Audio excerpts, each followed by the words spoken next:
All right, welcome to another episode of the award-winning Sales Game Changers podcast. This is a sales story and a tip show. My name is Fred Diamond. Of course, I'm the co-founder of the Institute for Excellence in Sales, and Kirk Greening, the host of over 750 Sales Game Changers podcast episodes. You can find all of our past episodes on salesgamechangerspodcast.com. And today, go to salesgamechangerspodcast.com/Kurt Greening. If you're listening to this on Apple, give us a 5-star review. We would greatly appreciate it. If you're watching this on YouTube, give us a thumbs up, give us a comment. We'd love to hear it as well. All right, sales story and a tip podcast. Basically, bring on a sales leader. I say very clearly, tell us a great sales story. And then I say, tell us a tip that you got from that story. Shows are typically 10, 12 minutes, Kurt. Kurt, we've known you for a while. You've attended a bunch of Institute for Excellence in Sales programs in the past. It's great to see you. Give our audience a little bit of an introduction to you and where do you work, and tell us what you do. Yeah, Fred, thanks for the invite, and thanks for all that you do at IES. I've been to the events, as you said, and really have learned a lot and recommend them to other people. So, as you said, my name's Kurt Greening. I am an executive VP of sales and marketing with a company called Securus. It's headquartered here in Chantilly, Virginia. And Securus helps large companies and government agencies sanitize data from end-of-life equipment.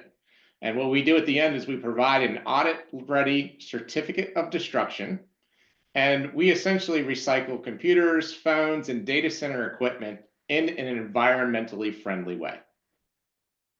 Well, and again, you and I we're here in the Northern Virginia, DC area, and there's probably a lot of sensitive information floating around various devices. So I'm glad you do that. Kirk Greening, tell me a great sales story. Yeah, so I wanted to tell you a sales story, Fred, that happened recently, and it was based on a challenge of a member of our sales team, Tommy. Now, Tommy, you don't know him, but I know him very well. He covers financial services and healthcare accounts, and he does a great job for us. And one of the reasons that Tommy is so successful is that he meets with customers face to face more than anybody on our team. And in today's age of Zoom meetings and hybrid workers and working from home, that's really hard. So as a result, Tommy has developed close professional and personal relationships with many of our customers, even though he's worked with our company only about 6 months. And Tommy recently shared with myself that he was trying to get in contact with a key person in a financial institution, and this person had been ghosting him for several months. Now, while this customer has done business with Securus in the past, they haven't done business with us in a while, and they haven't done business with us since Tommy's been with the company. I think I mentioned 6 months he's been here. And so for a little context, some of our customers, they wait until it's urgent to dispose of their end-of-life equipment. And for those of you who follow the federal government, urgent could mean an OIG report. Urgent could mean their storage warehouse is full, or their cybersecurity team has pointed out to them the risk associated with storing that equipment for long periods of time. But of course, it's Tommy's job to make sure that our company wins that business and also increase that sense of urgency for the customer. So Tommy had trouble getting in touch with this particular contact. His title was IT asset manager. They're typically the people who account for all of these assets. Now, since he wasn't able to get a hold of that particular person, what he did do is build relationships with people that worked with this person. And he tried to leverage those people in order to prod that IT asset manager to return his emails and phone calls.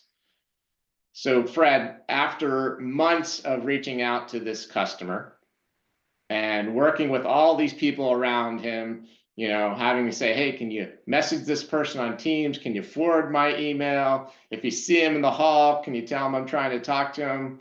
He finally wrote back to an email. And Fred, what do you think he replied back to the email?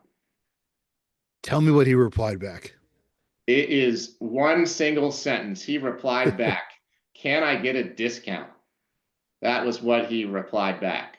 So Tommy, being a lifelong learner and a collaborative team member, he brought this to our sales team and he asked for advice. And so the advice, which is the collective part of what we got back from the sales team, is going to be the tip that I'm going to share, right? And so the tip really answers the question, what do you do when a customer to ask you for a discount or replies to an email? Can I get a discount? What can you do? So that's going to be my tip today, Fred.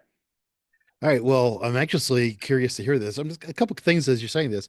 How old is Tommy? And is he coming? Has he said he's been with the company for 6 months? Again, we're doing today's sales story and a tip in the middle of March of 2025. Uh, to give our audience a little bit of an understanding, is he a young man? Is he a seasoned sales professional? He How is old a is seasoned Tommy? sales professional. So he's been in other industries. He's done a lot of selling in the healthcare space before, but not as much as financial services. And I would say maybe less in the IT space.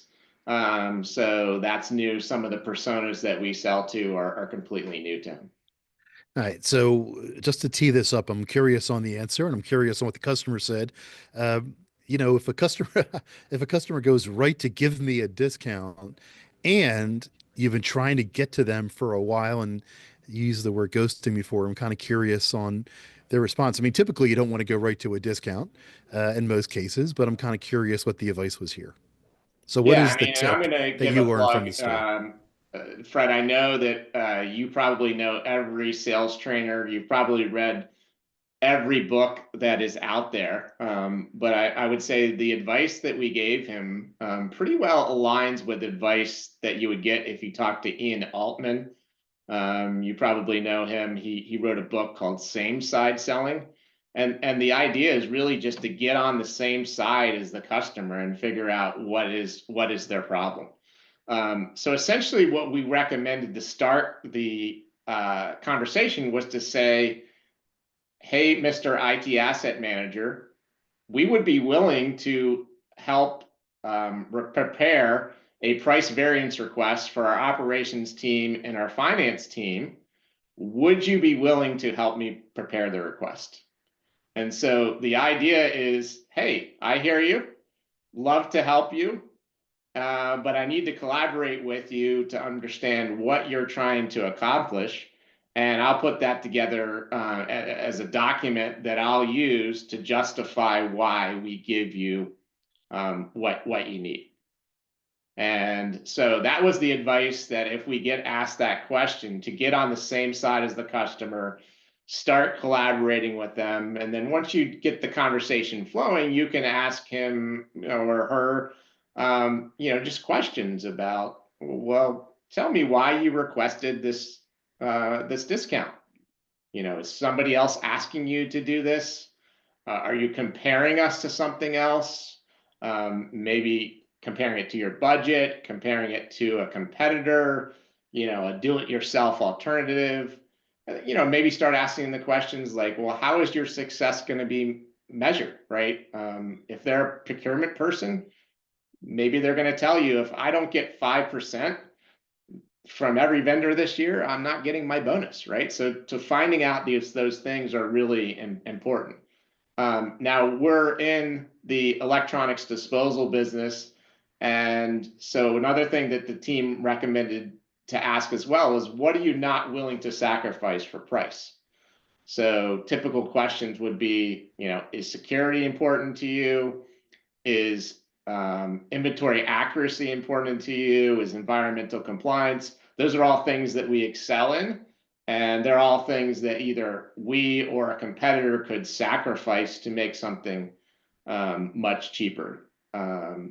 The other thing is, some of our customers, they work with us, and in order to reduce the cost, we have a rebate program for them. So, another question the team suggested is, hey, are rebates going to be factored into your price analysis? So those were some of the things that the team recommended. I think really the key thing is, one, how do you get a conversation, preferably in person, if not in person, at least over a video call, and then how do you find out why they're asking for it and what a win looks like. So All right, that just is to the wrap sales up pitch. here, I think people are probably wondering, how did the customer reply, and did it lead to anything, or are we still in the midst of this journey? Well, this is actually hilarious, because when he finally did talk to Tommy, Tommy asked him one or two questions.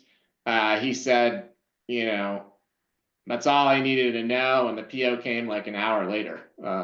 So it seems like it was just, you know, hey, I'm ready to send you the PO, and I want to know if my price is fair or not. I think it was really that simple, right? Where, Tommy and others on our team was stressed that this was some big deal. Maybe they hired Gartner to do a big negotiation, and he literally was ready to send us the PO.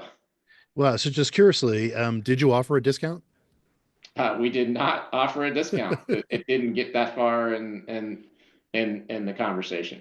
Wow. All right. Well, I just want to say one final comment. Again, thanks, Kirk Greening, for this great story. And, it just goes to, um, you, you got to have in-person things, right? I just did a show we just posted with a VP of sales with Intel. And we talked about all the positive things that you could do over Zoom, of course, and but in person just adds so much to the relationship, and it just puts people in a different state. And most people these days, Kurt, they're not willing to do that anymore. They're happy to be sitting in front of their Zoom cameras and, you know, send emails and use HubSpot and whatever else they might be using. When in reality is, we know this. It's not even old school. It's just the way that relationships get built. You could see contacts, you can understand. So I applaud Tommy, and I wish him well in his future ventures. It's great to see you again. Once again, this is Fred Diamond. This was Kirk Greening. This is a sales story and a tip podcast.